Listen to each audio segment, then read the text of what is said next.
me show you guys one of the weirder things about the AW11 MR2 chassis. This only applies to the later variants, the Mark 1B. Some 87 year models like mine fall, you know, kind of in between some Mark 1A and Mark 1B parts.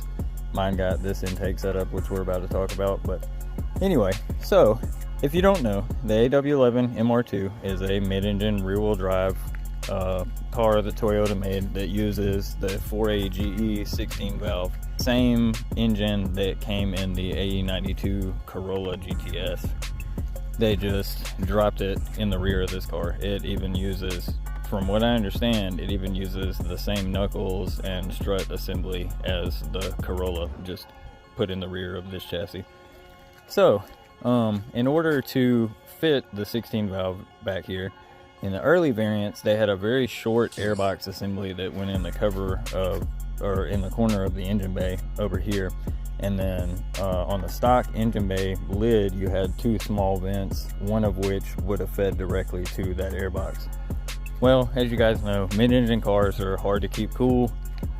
There's just a lot of complicated issues with putting the engine in the back and not having great airflow like you would at the front of the car.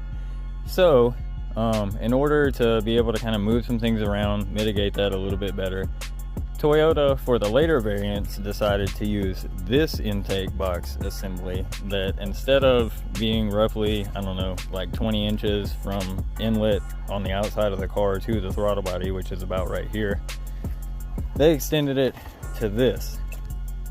So with this setup, you have a couple of bends and a Helmholtz resonator that went essentially right where this the early factory airbox would have went, and you have a pass-through in this firewall, which is where that connects directly to the bulkhead connector, and then your airbox sits right in the corner behind the trunk trim, and then this goes all the way around the back corner of the car, up the side of the car, and this part of this vent right here, this flange, connects to the rubber boot up inside there. So your intake air charge comes in through the side vent, goes all the way through this rear quarter, goes all the way across the back, goes up through this rear quarter, then into the engine bay, and then into the throttle body, and then into the engine.